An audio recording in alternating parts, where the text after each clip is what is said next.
Hi,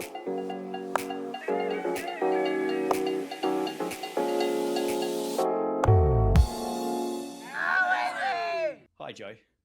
I love Bazball.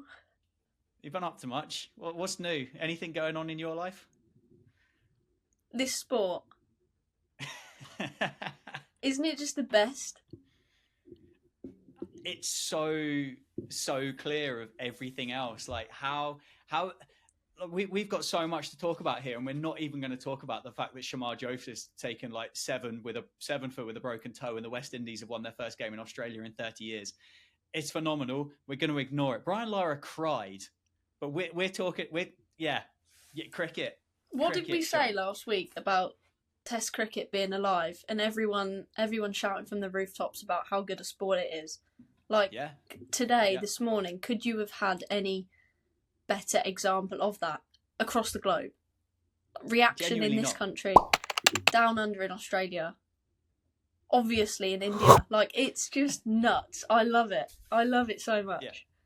Unbelievable. 2 minnows, 2 cricketing minnows, giant killing in Test cricket today. The little old Bazball that everybody said wouldn't work in India has turned up, and it's rolled the Indians by 29 runs in the end, was it? I think the winning margin. Some interesting choices of shots at the end of the Test match, I will say, but how 28 runs we won by. But like, I've been awake at 3:30 in the morning for the last 4 days, and I was awake from 3:30 this morning, which is why obviously you're listening to the podcast. You're not going to see it, but Joe, this is why I look quite tired, and you have no idea how invested I was in this Test match. It's been, I mean, the alarm sucked, but it's been so good watching the cricket. You've got value for waking up at those ludicrous hours in the morning, haven't you? Like this morning was the first morning I got up significantly earlier. I set my alarm. What time? I set my alarm Joe? 10 to 6. Oh, 10 to 6. Okay, yeah. Ready for the afternoon session. That's right. So I turned it on and I obviously woke up. I thought I'd flip my phone, just check the scorecard. At this point, Ollie Pope was 196 not out. I was like, right, quickly get downstairs, turn the TV on. First ball I watch, he got out. I was like, surely not. You have to be joking. And then obviously stuck at it. Watch the morning highlights in the lunch break, and then just phenomenal. I mean, as you say, there's so much to unpack, isn't there? But I think shout out to Tom Hartley. I mean, imagine bowling your first ball in Test cricket that gets pumped by Yashasvi Jaiswal for 6, and then coming back in the second innings and taking a 7-for and leading the bowling attack to victory in India. Honestly, there's so many stats and records that have been broken, isn't there? But incredible. It's been such a surreal 4 days. Has there, like, can you think of, well, I'm struggling really to come up with the questions for this kind of thing, but I think there's a few questions that we really do need to talk about in this podcast, and how I'm going to edit this down to go out on YouTube. I've got absolutely no idea how I'm going to manage it, but there's a few things. One, where does Ollie Pope's 196 compare to English Test innings that you've seen in the last probably 20 years? Like, how close does it run Ben Stokes at Headingley for that kind of performance from Ollie Pope today? Also, you mentioned Tom Hartley, but Ollie Pope as well. How big of a change, like 0 to hero performances from England's from those 2 first innings. As you said, Hartley bowled like an absolute drain in the first innings. He wasn't alone, I will say. Leach bowled poorly. Rayan bowled poorly. And it didn't work, did it, for our spinners? Ollie Pope, everybody, including myself, I'll put my hands up. I was sitting there going, I really don't know about Ollie Pope playing spin in India. After the first innings, he prodded and poked around for 12, got 1 before he nicked off. And I was thinking, well, could England bring Jennings back in? He's there with the England A team. Would Dan Lawrence potentially play? How on earth have those 2 boys gone from Ollie Pope looking like he couldn't bat, bless him, and Tom Hartley looking like he'd never held a cricket ball before in his life, to 2 of the most surreal match-winning performances I've ever seen in Test cricket? Not just English Test cricket, just mental. Yeah, it's crazy to think that that's all happened within the space of 48 hours, pretty much. And it's only the Test cricket format that allows something like that to happen in a game, right? Because that they've literally gone from 0 to hero in the same game, ended up being part of the winning side.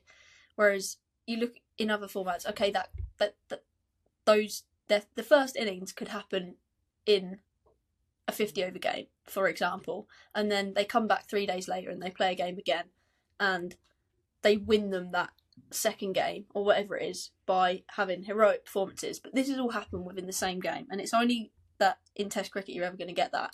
Someone can literally, go from 0 to hero. I don't know how else to put it. And yeah, there's just so many life lessons within sport, isn't there, right? And this particular game has had that. As you say, you felt like there were probably a lot of people on both Tom Hartley and Ollie Pope's back questioning their ability. Can they do it in the subcontinent? Do they deserve to have their place in their team? Obviously, Ollie Pope's been out injured, hasn't played that much cricket. Tom Hartley coming in on debut.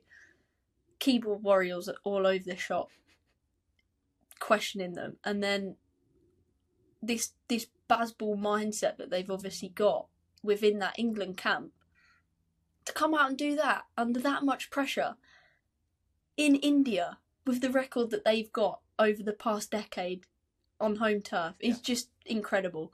And I don't actually think the kind of scope of what they've just achieved will be realised until later on in the week, months. Obviously, it's the first test of 5. Oh, we could still lose 4-1. Like, we could have our pants pulled down over the next 20 days and we could lose to 4-1 still. Let's not ignore that. Before there's like an influx of Indian commenters going, it's Bazball, it's crap, it's not going to work, we're still going to beat you 4-1. We know it could happen. Yeah, exactly. Like, they've got to back it up, haven't they, ultimately? But they've put the marker down in terms of entertaining Test match cricket yet again. That's one thing that this team's always delivered on in the however many Test matches they've played with the Brendan McCullum and Ben Stokes leadership. 14 wins in 19, I think, now, since those two took over. Some record that, when you consider the previous 18 Test matches or 17 Test matches, however many it was, without a win. And I think we spoke about it on the previous podcast, whether Bazball had been a success or not, or trying to figure out whether it had been. And it's like, it's a no-brainer, isn't it? When you look at their performance and the way that they've gone about it in this Test match, exhilarating stuff. Genuinely. Unbelievable. First innings. Let's go back to the first innings. Obviously, Stokes won the toss and had a bat first, and I think that's probably a no-brainer. England all out for 246 with who top scored? Ben Stokes top scored, didn't he? With a bit of a cameo at the end, 70 off 88 before being bowled by an off break from Bumrah, and other starts from other people. You've obviously watched the highlights for it.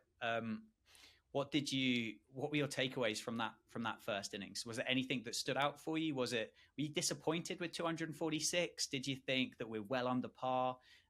Did you think India bowled particularly well? What were your thoughts on it? Obviously, I've got my own, but I'll throw over to you to start with. I was pretty happy with the 246. I must admit, considering how we'd gone in previous tests over there on the previous tour, other than that first test in Chennai where it was flat or whatever, I thought 246, do you know what, that's not a bad effort. And then obviously we saw India come out and score 400, and I thought, maybe we could have done with a few more. I thought Crawley and Duckett set kind of a decent platform at the top, as they've always gone out and been pretty positive, haven't they? And I thought they didn't change their game plan whatsoever, and they took the attack to Bumrah and Siraj in particular. And then, obviously with the team selection side of things, you always knew that the spin was going to come into it from day one and things like that. Bairstow got a decent ball in the first innings from what I remember. Obviously Pope looked a little bit, I think skittish was a good word that had been thrown around, just a bit like, back in Test cricket, how do I do this again?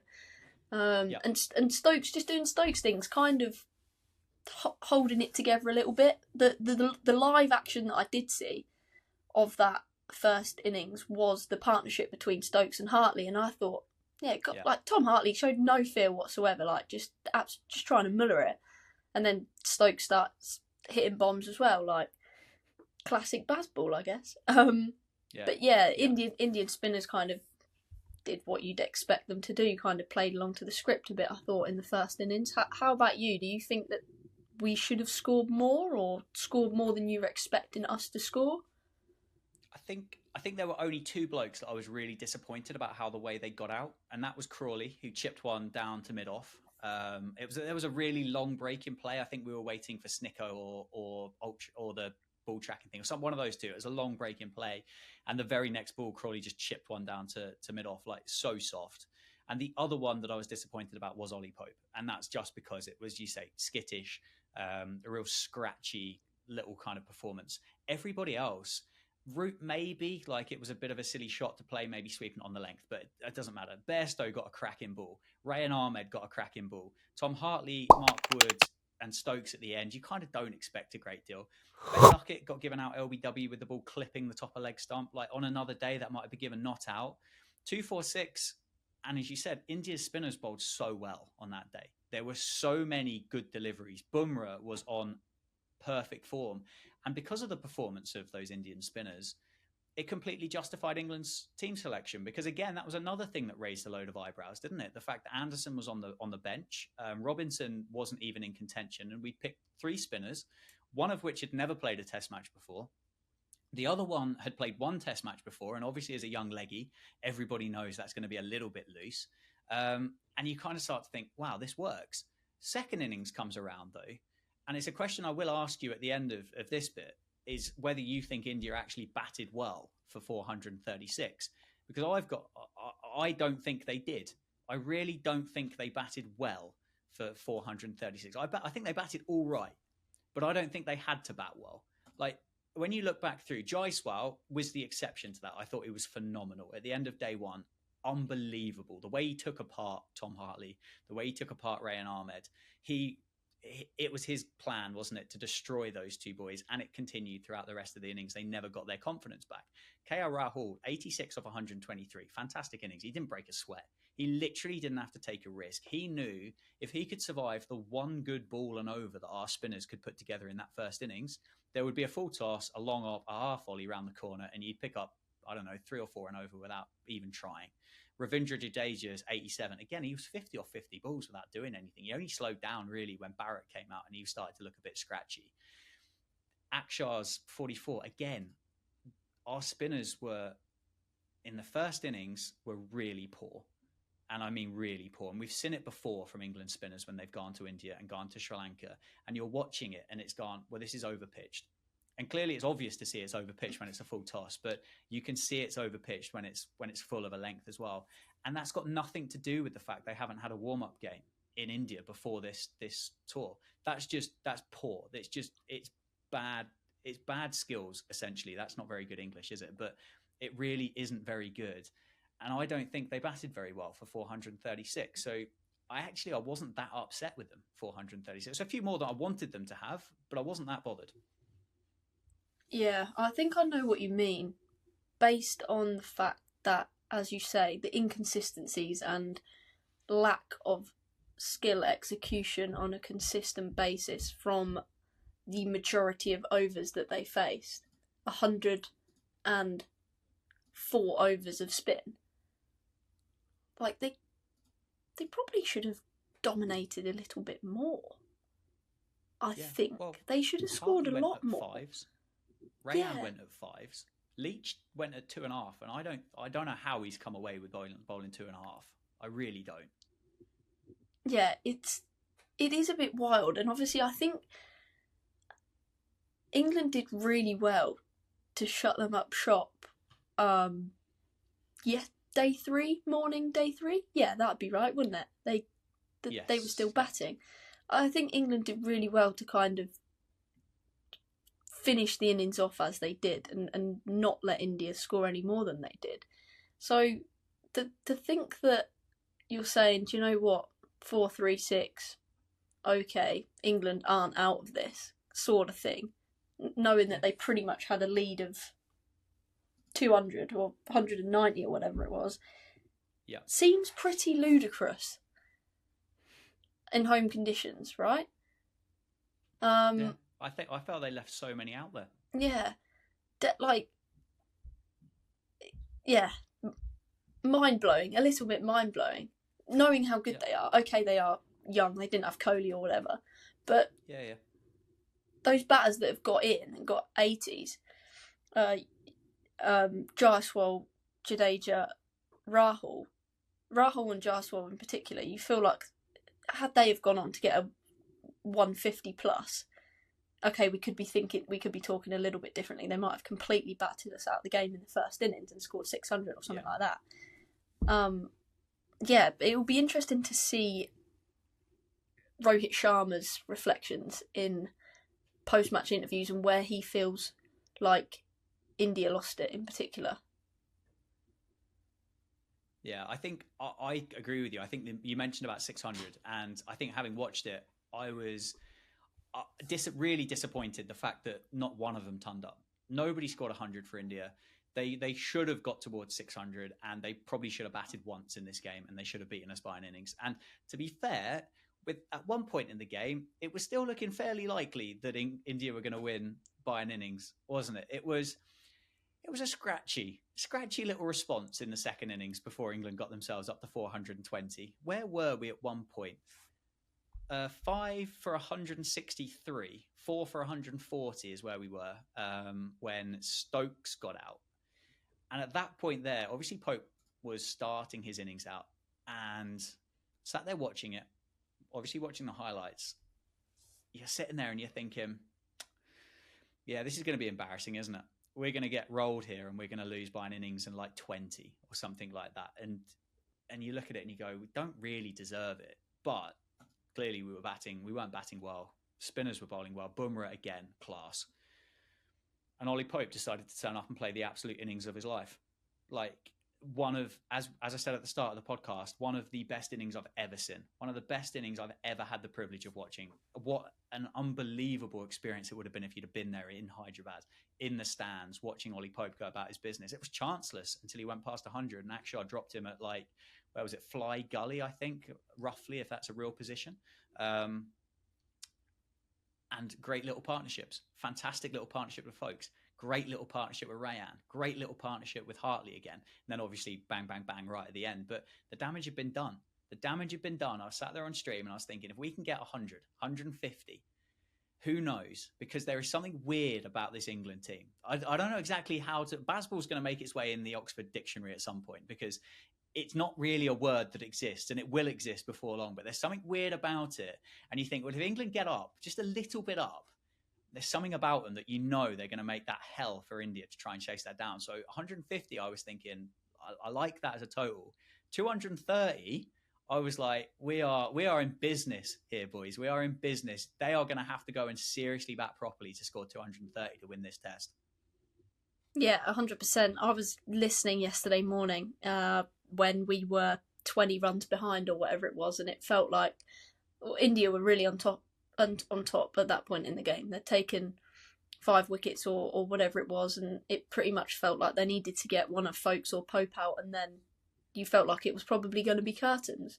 And kind of, yeah, some of the stats they were reeling off on the commentary was of over half of the test matches in India since I can't remember the exact number, but it was over half of their most recent 15 or something had finished within 3 days. So they brought that one out, and then they said something about them winning by an innings in quite a few of their most recent wins as well, obviously. And I thought, well, if we can get to the end of the day, that's one thing. Obviously, get past parity, and then the importance of those 6th, 7th, 8th wicket partnerships with Ben Folkes, Rayan Ahmed and Tom Hartley, absolute gold dust. I think that's another important thing, that those spinners that were in the lineup in Rayan and Tom Hartley can clearly hold a bat and extend the batting lineup pretty well. Certainly in the way that Bazball is set up to go out and attack as well. Like, that's very natural in their games. So for Ollie Pope, I would imagine that's pretty helpful in building his innings as well, because he doesn't necessarily feel that much pressure. It's not like he's batting with Jack Leach, for example, and he feels like he's got to turn down singles and just hit boundaries when it gets to that point. He was able to craft his innings really well, and as you say, chanceless until he passed 100. And yeah, when I saw that Akshar Patel had dropped that catch, I thought, oh, that could be a big turning point in this game. And a real soda pop as well, like a real absolute sitter. Somehow KR Rahul managed to drop a simpler one later on, but it was a real sitter from Akshar. Yeah, and it's little things like that. Ollie Pope's obviously thought, right, do you know what? Maybe it is my innings here. I'm going to go in, cash in, and then all of a sudden, like as you say, you thought 150 plus. If you can get a lead of that, okay, you're in the game. As close to 200 as possible.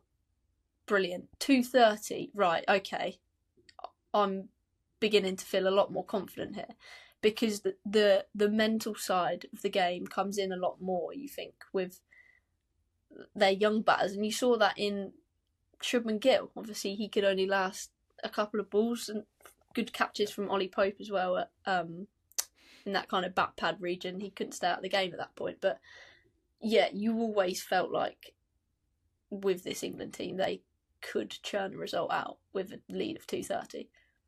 Yeah, particularly when you saw some of the way that the England lost their wickets as well, with the ball keeping low, with it turning big. The Folkes wicket in particular early this morning that pretty much just rolled straight along the floor, and he looked so disappointed, and Pope was kind of like, there's not really much you can do about that. But 230, the ball turning, the ball not really bouncing, and all of a sudden, all the England fans are sitting there thinking, yep, something could happen here. Something could happen. You could see the mentality in India changed. You could see them in the field.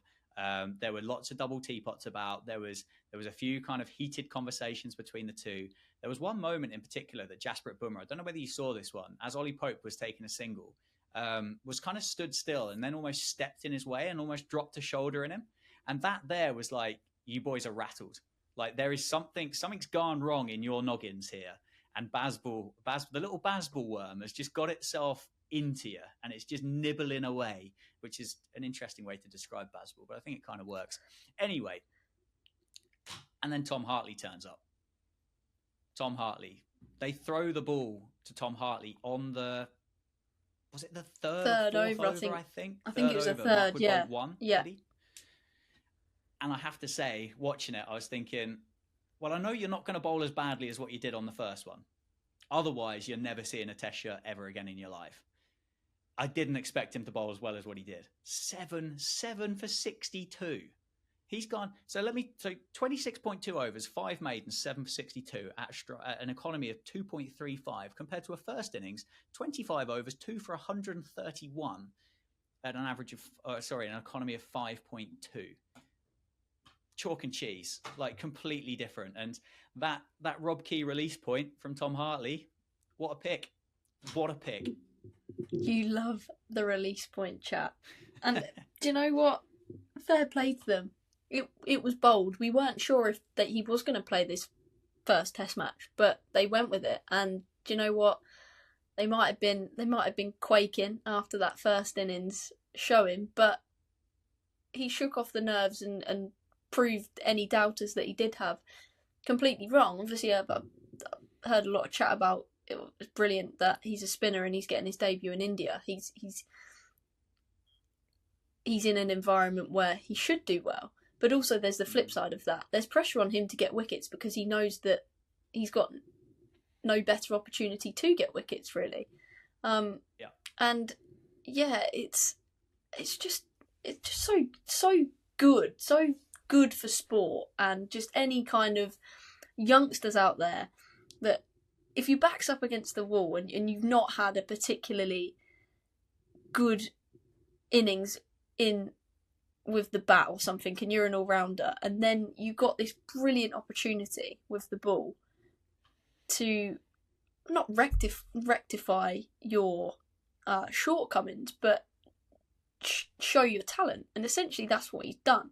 You could tell from his first over, like the way it was coming out, the way he was running up, like he had so much more rhythm. It looked a bit part for me of what I saw of him in the first innings. Drag downs, full tosses, like he just, poor bloke had a real lack of consistency. And I think it's been mentioned as well, like the way that he went about his batting in both of his innings probably gave him a little bit more confidence going into the fourth innings with the ball, because he felt like he contributed to the team in that sense. So I mean, hats off to him. He was under a lot of pressure as well, knowing that Jack Leach was also carrying that leg injury. So he knew that he had such a big role to play, and he's delivered. There's not much more they could have asked for from him, I don't think. No, he was brilliant. I think after he completed his first or second over, I think there was a real awareness that there was almost like blood in the water, so to speak. Like Jaiswal in the first innings hit him for 6 twice in his first over, first off the first ball. There was no intent from India to do the same. They were nervous about that run chase, and they were very pedestrian and very kind of tried to be very sure of themselves to get to that 131. And actually, in hindsight, would it have been better if Jaiswal had taken a little risk? There was a partnership with Shreyas and Jadeja, who you would say would be their last two like recognised batters. I know Ashwin's got 5 Test hundreds, which is a ridiculous thing to say about a bloke who's coming in at number 9. Clearly, he's a bit dozy looking at the shot that he played to get out to. KS Bharat, really young in his career, don't know a great deal about him. And I thought there was a moment there that it was like, one of you two need to stick or twist here. And right now you need to twist. Because if you keep going like this, there's going to be one that's going to roll along the floor. As it turns out, one of the most ridiculous bits of fielding by Ben Stokes you'll ever see in your life. How he keeps doing it, I don't know. Did it in 2019 in the World Cup. NASA wasn't on commentary, so we didn't get it. But this time, some one-handed pickup, underarm flick behind his legs, like over his head.